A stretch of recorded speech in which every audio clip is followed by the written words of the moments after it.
Selamat siang saudaraku, Shalom. Saya akan menyaksikan bagaimana saya memutuskan untuk ikut Tuhan Yesus, di mana sebelumnya saya tidak mengenal Yesus. Salah satu sebab alasan yang akan saya bagikan di sini adalah ketika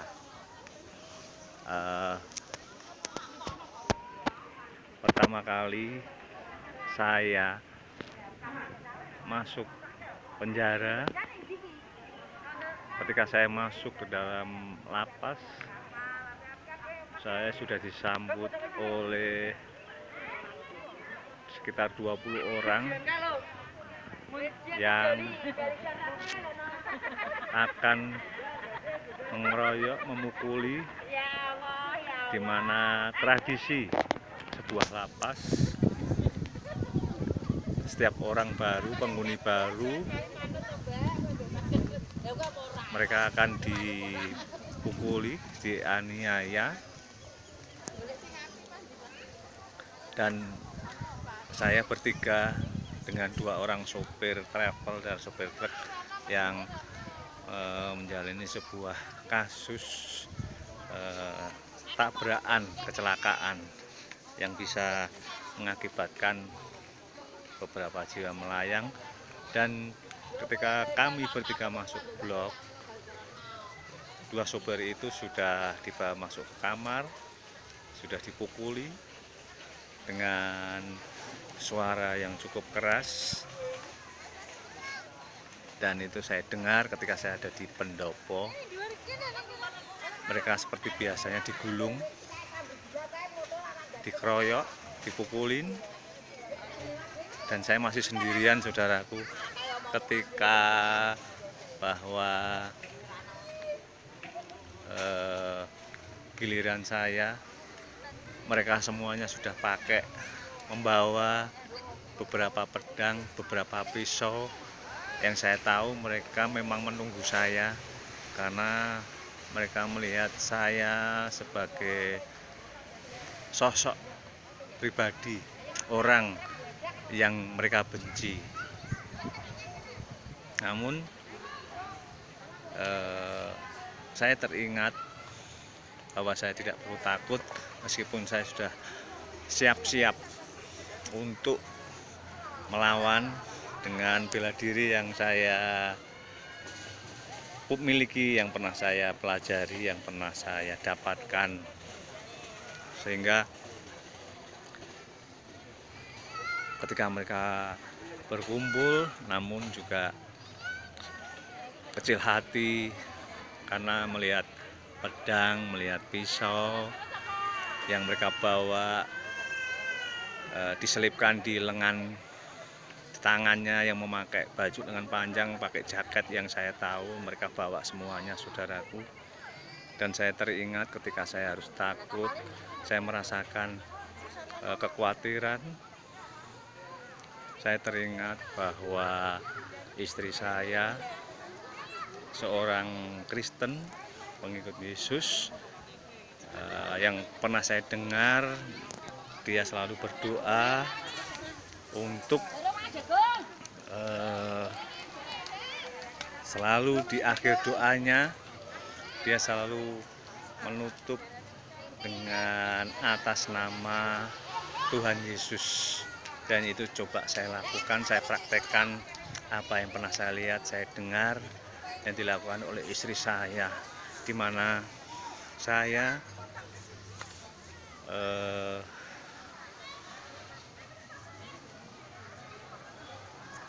berusaha untuk meminta perlindungan Tuhan Yesus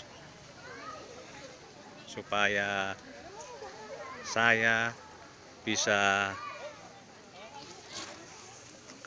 dilindungi, mendapatkan perlindungannya.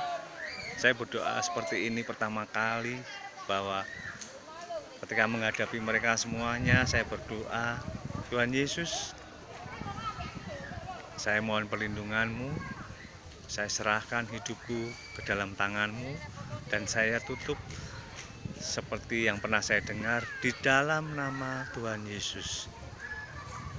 Itu saya lakukan, dan puji Tuhan, salah satu pimpinan mereka, saudaraku, maju menanyai saya bahwa saya orang mana, saya kasus apa, dan saya ditanya, saya jawab dengan jujur bahwa saya orang di mana saya dilahirkan memang punya nama, daerah saya punya nama.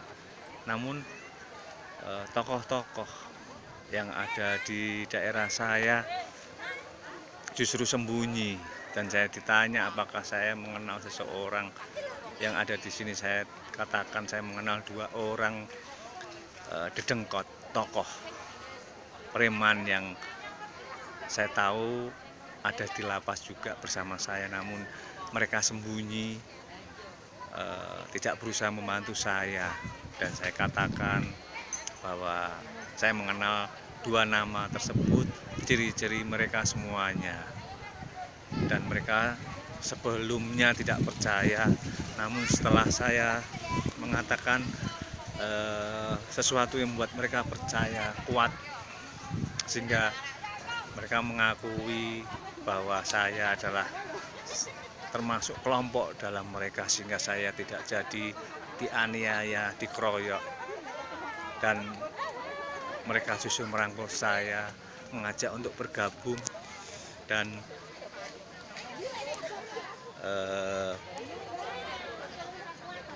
Tuhan Yesus benar-benar menyelamatkan saya, meskipun saya sebelumnya belum mengenal Dia, justru membenci Dia, tidak mengasihi Dia, bahkan menjelek-jelekan Dia.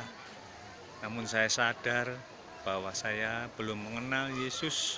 Kenapa saya harus membenci Dia, mengikuti orang-orang yang sudah membenci Dia? Tuhan Yesus belum pernah menganiayai saya, belum pernah menyakiti saya, bahkan ketemu pun belum. Kenapa saya harus membenci Dia?